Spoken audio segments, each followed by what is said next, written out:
If your YouTube or TikTok is anything like mine, you've probably been getting spammed with these hustle culture grind videos where someone's promising you the ability to make $10,000 in your sleep only if you buy their course. And I think all of us can acknowledge that these are more or less scams. However, I do see a lot of videos about how you can use your programming knowledge to create a web app, to create a service or an app in order to provide you with passive income. And these are the videos that I want to talk about today. And overall, while I agree with the idea of having a side hustle where your end goal is to achieve financial independence and this side hustle or this thing you do on the side is just another tool to help you get closer towards your goal, I want to go kind of against the grain and play a little bit of devil's advocate. With how popular tech has become nowadays, and especially with the uptick in AI, it has never been easier to compare yourself to someone else. I feel like every day I log onto TikTok or YouTube and I see some random person selling their servers for like $1 million. And I always think to myself, why can't that be me? And I don't know about you, but when I see those things and I look at myself, I can't help to feel a little bit guilty. Like, why am I not stacking my bands and using my knowledge to create an app and do something productive in my free time? And honestly, these feelings make a lot of sense. I think that engineers are naturally very ambitious and hardworking people. Think about all the things you had to do in order to get to where you are today. You had to go through school, which is pretty difficult. Like, engineering is not an easy program to go through.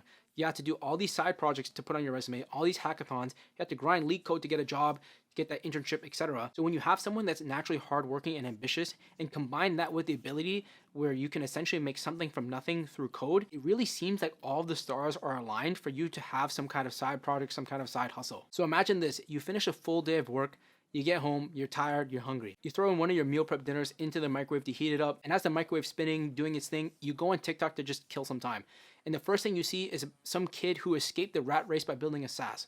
You get cheesed, so you turn off your phone to have that blank reflection staring back at you. You know exactly what I'm talking about. When it's a black screen, you can kind of see yourself sometimes. And when you look at yourself through that reflection, you feel bad. You feel guilty about not wanting to spend your time building a SaaS, about being too tired to, start the next startup or whatever. And if that sounds specific, it was, because that was me literally 2 nights ago. But listen to me when I say it's completely okay to not want to pursue some kind of side grind apart from your job. Now, one question that I want you to ask yourself is, why do I want this side hustle? Now, do you want a side hustle because you want to work on a technology that you're genuinely interested in that you don't have access to at work? Or do you have this crave to honestly just build something? If that's the case, honestly, go for it, knock yourself out. But if the answer is specifically to stack your bands and reach fire faster, I think that you might be looking at this in the wrong way. Now, in a lot of cases, the job you have is going to make you a lot of money. If we look at the average submitted salary on levels.fyi, it's around $175,000 USD. Now, to be fair, this number is probably high because it is user submitted and this is an aggregation of junior engineers all the way to principal engineers, but I think that this figure will do a good job of explaining my point. Now, if you assumed over a 20-year career, you invested 30% of your gross income, and on that investment, you got a 10% return on average. At the end of your career, you have just over $3 million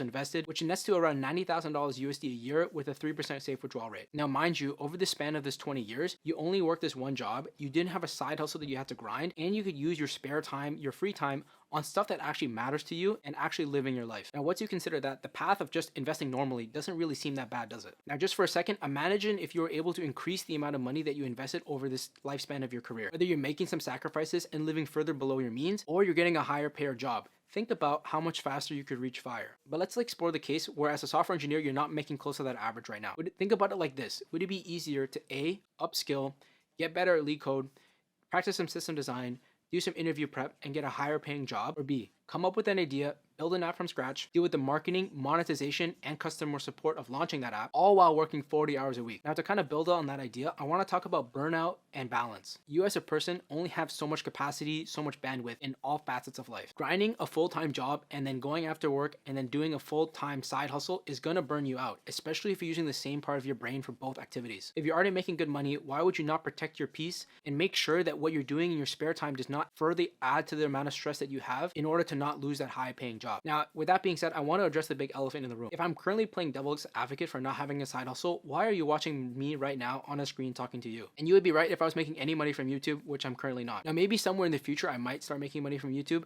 but even if I didn't and I never made money, I would still probably make these videos. Otherwise, I wouldn't have been doing it for the past 3 years on and off. I just really think that if you're going to be doing something in your spare time, your hard-earned spare time, mind you, it's got to be something that you actually enjoy and that actually brings you value to your life aside from constantly bag chasing. Now, not many people know this, but I've always joked, especially with my mom, that once I retire, I'm going to go back to high school and become a high school math and computer science teacher. And while that is a joke, there is honestly some truth in it. Being a teacher is one of the ways that I can actually make a great impact on this world rather than just working as a software engineer, increasing shareholder value. And YouTube, right now at least, is helping me flex that part of my brain where I'm able to, come up with an idea and articulately, see, I can't even do it, and articulate it properly and convey a message where it's easy to understand, and also lets me be really creative in ways that I'm not able to do at work. And that's what I'm kind of trying to get at. I'm still getting value from YouTube as a hobby rather than just chasing a bag. But again, this video is not to vilify people who want to have some sort of side income, side project, whatever. I just think that if you work so hard to get here, you should not spend your free time